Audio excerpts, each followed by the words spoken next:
السلام عليكم.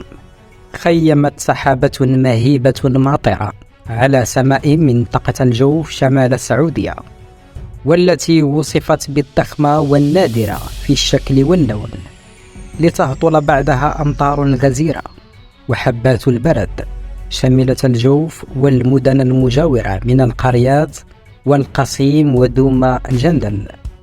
مشهد السحابة الذي تداولها عدد من المهتمين والنشطاء على منصات التواصل الاجتماعي، والتي نقلت عبرها مشاهد أخرى لتساقط حبات البرد الذي حطم زجاج عدد من السيارات، حيث تشهد منطقة الجوف تقلبات جوية ربيعية وهطولا للأمطار ما بين أمطار متوسطة لغزيرة شملت مدينة سكاكا ومحافظات القريات ودوم الجندل والمراكز التابعة، مصحوبة بزخات من البرد، في حين ورد تحذير من المركز الوطني للأرصاد عن عواصف رعدية مصحوبة بأمطار غزيرة على منطقة الجوف خلال ساعات اليوم.